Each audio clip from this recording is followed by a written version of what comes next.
कुछ कहा, किसी ने कुछ कहा, लेकिन काफी बच्चों ने, ज्यादा बच्चों ने ये कहा कि हमारा जीवन बन जाएगा तो हम कहीं जाके अपना पेट भरेंगे, अपना परिवार चलाएंगे।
तो बच्चों से पूछा कि बच्चों, जो थोड़े बड़े बच्चे थे, 10वीं 11वीं 12वीं क्लास के बच्चे थे, उनका एक सर्वे कराया, व्यक्तिगत रूप से पूछा कि हमें प्राथमिकता क्या देनी है।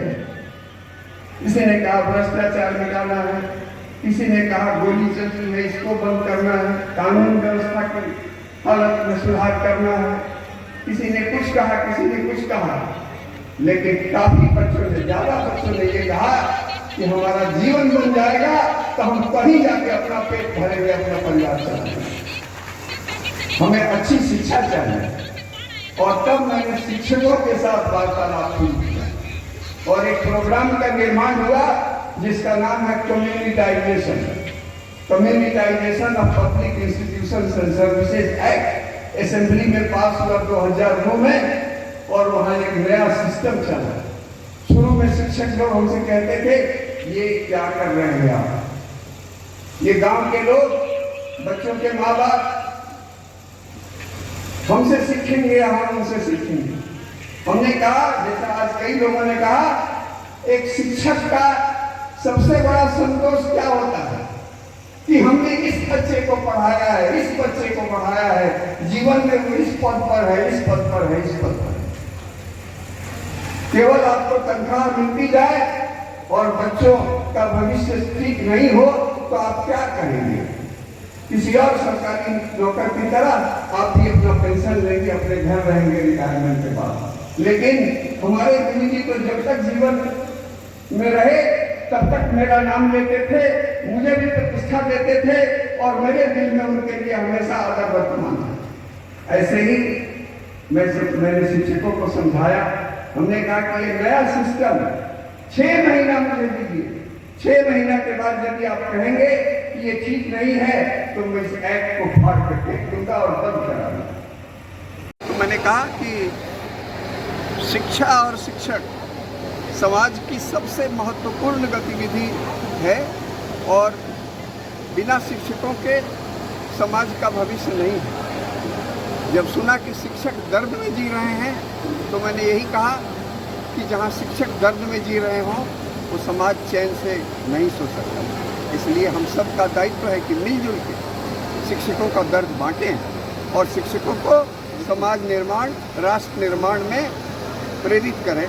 ये हम सब का दायित्व है। सर, शिक्षक दयनीय स्थिति में जी रहे हैं जैसे कि आपने बताया, वहीं पढ़ने वाले विद्यार्थी भी दयनीय स्थिति में पढ़ रहे हैं।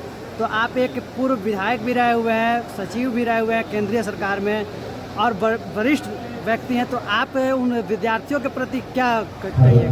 मैं समझता हूं कि शिक्षा में बहुत अच्छा काम भी हुआ है,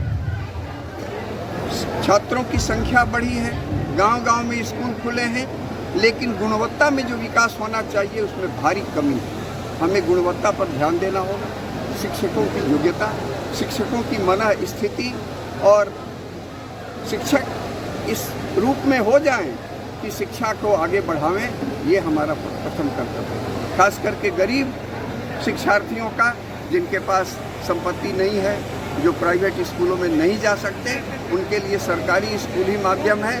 और सरकारी स्कूलों में सुधार बहुत बड़ा आवश्यक कदम है, जिसको सरकार को उठाना चाहिए। पश्चिम चंपारण द्वारा शिक्षक मिलन समारोह सह जिला सम्मेलन का कार्यक्रम आयोजित किया गया है। यह कार्यक्रम हम टीईटी शिक्षकों के योगदान के 10 वर्ष पूर्ण होने और साथ ही जो हमारे नवनियुक्त शिक्षक हैं उनके 1 वर्ष पूरा होने के उपलक्ष्य में किया गया है। याद कीजिए, बिहार में जो गुणवत्तापूर्ण शिक्षा की बात होती है, अगर कहीं से होती है तो पिछले 10 वर्षों का रिकॉर्ड उठा के देखिए। अगर बिहार के विद्यालयों में गुणवत्ता में सुधार हुआ है तो वो हम टीईटी शिक्षकों के आने के बाद ही हुआ है। और हम सभी शिक्षक यह आशा और विश्वास दिलाते हैं कि आगे भी हम विद्यालयों में बेहतर पठन पाठन का कार्य करेंगे, ताकि हमारे बच्चे बिहार का भविष्य और देश का भविष्य बन सके। मैं राहुल राज, जिलाध्यक्ष टीईटी शिक्षक।